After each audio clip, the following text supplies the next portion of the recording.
Hey everyone, and welcome to this explainer. Look, if you're a focused learner trying to dominate the Spanish CLEP exam and you absolutely dread the idea of rote memorizing thousands of flashcards, you are in the right place. The source material we're unpacking today outlines a truly fascinating strategy, so let's just dive right into it. We're going to look at the ultimate structural cheat code for mastering Spanish levels IN2. You know, there's a quote from our source material that just perfectly captures the overwhelming feeling of learning a new language. It says, break it down in an ADHD-friendly explanation, maybe do 4th grade instead of 5th grade. And honestly, that is exactly what this strategy does. It totally strips away the fluff, it gives you a fast, painless blueprint to completely bypass that exhausting translation fatigue. So what's the big secret? It all comes down to a specific number, 100. Out of an entire language, recognizing just 100 specific, high-yield sight words is your literal key to the castle. If you can recognize these 100 words instantly, you'll unlock the grammatical structure for the vast majority of the reading and listening passages on the exam. It's really not about knowing every single word in the dictionary. It's about knowing the right ones. Okay, let's get into part 1, core actions and identity, the engine of Spanish. Every language has an engine, right? In Spanish, that engine consists of verbs and pronouns. Let's start with pronouns. We can think of these in super simple 4th grade terms. These are our identities. These are the people acting and the people receiving the action. Words like yo, tú, él, ella, nosotros, these are your actors. When you hear nosotros in a listening prompt, you should instantly know we are doing something. If a passage throws out ellos, you know they are taking action. Locking these down is absolutely step 1 for untangling any story they throw at you on the exam. Next up, we've got the essential verbs. Think of these core action words as the power supply for the entire sentence. Once these actions become automatic in your brain, you can stop exhausting yourself trying to decode reading passages word for word. Instead, your brain will just automatically lock onto what is actually happening in the story. And the source actually solves a massive stumbling block for learners here. Oh man, the classic to be or not to be. In Spanish, there are 2 ways to say it, and getting them mixed up is so common. Ser is for permanent identity, like who you are or where you're from. Estar, on the other hand, is for temporary states or locations, like how you feel or where you're standing right this second. This distinction is heavily tested on the CLEP, so keeping it straight is a huge, huge win. But beyond to be, there are a handful of other essential verbs you just absolutely must know to decode the test. Focus your energy on heavy lifters like poder, which means to be able to or can, and querer, which means to want. These words carry so much meaning. If a reading passage asks what a character wants to do versus what they can do, knowing querer from poder is literally the difference between a wrong answer and a right one. Oh, and definitely don't forget tener, to have. So many idiomatic expressions rely on it, it's a total must-have for your toolkit. All right, moving on to part 2, the sentence glue, mortar for the bricks. If verbs and pronouns are the bricks of the language, this next concept is the mortar that holds the whole shebang together. We're talking about conjunctions and connectors. Think of them as bridges. They link 2 ideas together so the sentence flows smoothly, instead of sounding like a choppy robot. More importantly, they guide the logic of a sentence, letting you anticipate exactly what's coming next. These connectors signal the actual direction of the reading passages. You'll want to pay special attention to pero, which means but, porque, which means because, and aunque, which means although.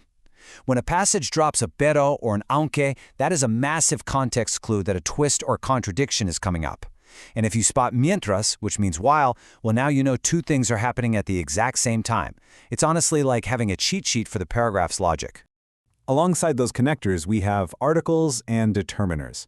These are the little defining words like the, this, and that.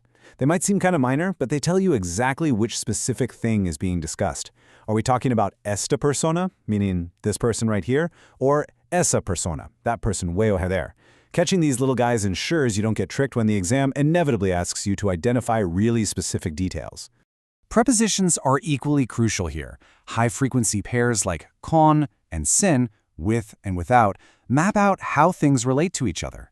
And of course, we have to mention the heavily tested por and para, which both generally mean for, but are used in entirely different contexts. By mastering these location and relationship words, you anchor the action of the story in a very precise setting. Okay, let's hit part 3. Time, numbers, and people. Filling in the details. We've built the structural foundation with our engine and our glue. Now we just need to add the details.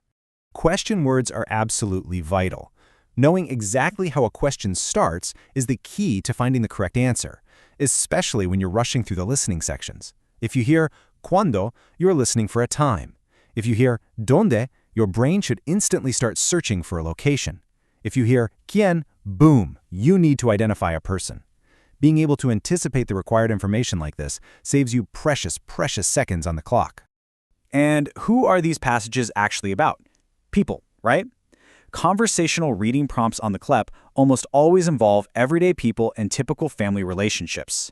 Knowing your padres from your abuelos is going to save you so much confusion when you're trying to untangle a story about a family vacation or a trip to the store. The test makers love using family dynamics to test your comprehension. When it comes to dates, time, and just general high-frequency vocabulary, a few specific words carry an incredible amount of weight. Take ha, which means there is or there are. Also look out for siempre, meaning always, and nunca, meaning never. If an audio passage says someone nunca studies, well, that completely flips the meaning compared to someone who siempre studies. Words like ya for already and todavía for still map out the timeline of events perfectly for you. Numbers also play a really heavy role. Now, you don't need to know every single number up to a billion, but you will heavily rely on 0 through 15, 20, 30, and 100. These pop up constantly when you're listening to passages about times of day, calendar dates, or shopping quantities. Catching 30 instead of 20 could literally be the key to getting a multiple-choice question right. Which brings us to part 4, the Ultimate Top 25, your emergency study guide. This is the climax of the whole explainer. If you're testing soon and you're completely out of study time, this is your emergency triage strategy. The text breaks this down into a super simple 3-step action plan. Step 1, memorize the core structural words cold. Step 2, stop translating word for word in your head. Seriously, it's way too slow and you'll just run out of time. Step 3, by recognizing these words instantly, you actually free up your brain's processing power to focus entirely on the overall context and the verb tenses.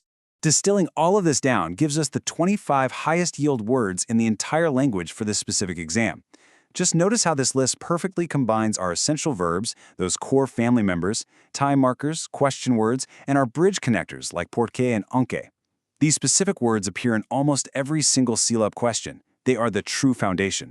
And finally, the source data highlights this tightly packed list of 20 structural words to know absolutely cold.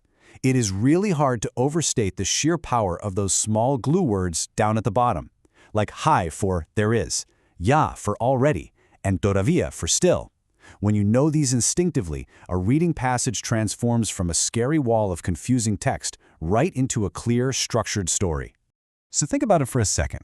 If memorizing just 100 specific words can literally unlock the fundamental structure of an entire language for a college-level exam, what else in your learning journey are you overcomplicating? The CLEP is entirely conquerable when you study smart instead of hard. So get out there, master these sight words, and completely crush that test.